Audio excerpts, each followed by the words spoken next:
Hello, আমি doctor Amitabh বসুর। আমি সিনিয়র কনসালটেন্ট এন্ডোক্রিনোলজিস্ট আর ডায়াবেটোলজিস্ট।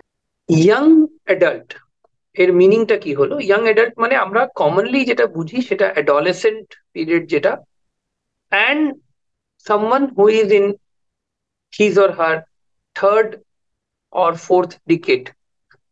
তারপরে আমরা ইয়াং অ্যাডাল্ট হিসেবে তো আর ধরি না।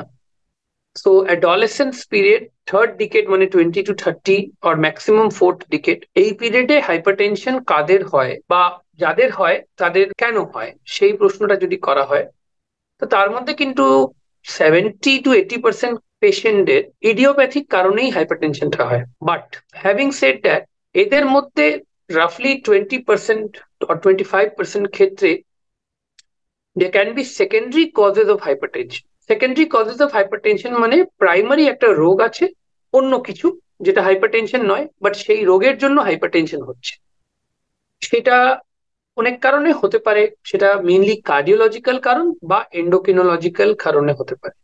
এন্ডোক্রিনোলজিক্যাল কারণটা প্রপোর্শনে একটু বেশি হয়, কার্ডিওলজিক্যাল কারণে কম হয়।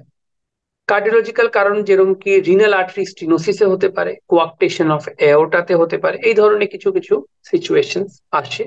প্রাইমারি হাইপার অ্যালডোস্টেরনিজম মানে এমন একটা রোগ যেখানে বডিতে অ্যালডোস্টেরন হরমোন অ্যাড্রিনাল গ্ল্যান্ড থেকে বেশি বেশি বেশি বেশি রিলিজ হচ্ছে, যত দরকার তার থেকে অনেক বেশি। অ্যাড্রিনাল গ্ল্যান্ডটা একটা ছোট্ট গ্ল্যান্ড যেটা কিডনির উপরে বসে থাকে, ওটা সবারই থাকে, সবারই অ্যালডোস্টেরন হরমোন সিক্রিয়েট হয়, কিন্তু এদের বেশি সিক্রিয়েট হচ্ছে because of some problem in the aldosterone secreting adrenal gland. তো সেটার জন্য তাদের হাইপার অ্যালডোস্টেরনিমিয়া আছে, অ্যালডোস্টেরন বেশি আছে, সেটার জন্য তাদের হাইপারটেনশন আছে। এটা most common secondary cause of hypertension.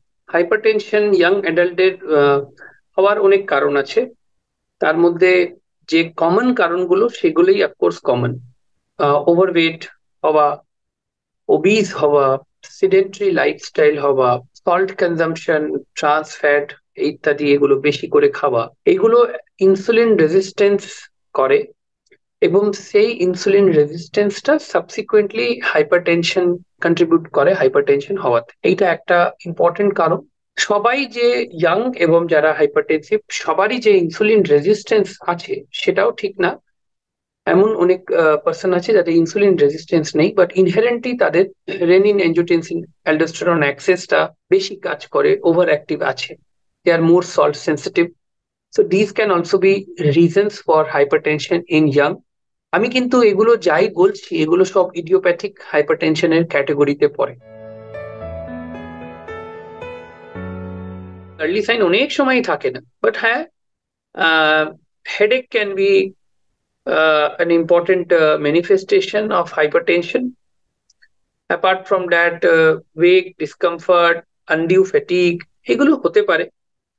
আর এরম হলে বা কিছু সাসপিশন হলে, ইনফ্যাক্ট কখনো কখনো তো রুটিনলি আমার মনে হয় এটা এতটাই একটা সিম্পল জিনিস যে ব্লাড প্রেশার স্ক্রিনিং করা উচিত। কি আছে, একটা ব্লাড প্রেশার মেজার করতে রাখাই কি আছে? হাইপারটেনশনের জন্য অর্গান ড্যামেজ হতে পারে, kidney, liver, heart.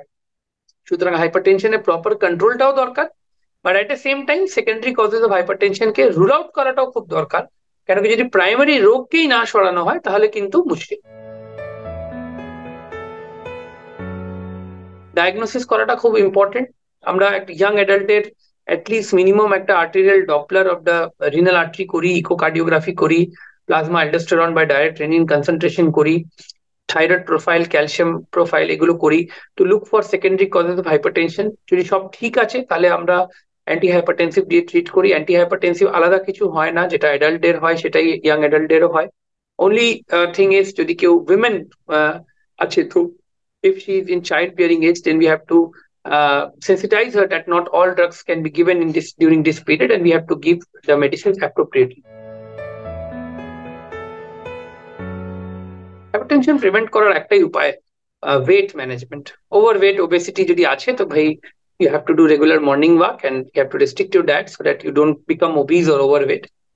I think and eating less salt from outside and eating less trans fat containing food from outside, যেগুলো আগে বলেছি, এগুলোই। এটা ছাড়া আমার মনে হয় আমাদের হাতে, এটা ছাড়া আর কিছু নেই, এটাই আমাদের হাতে।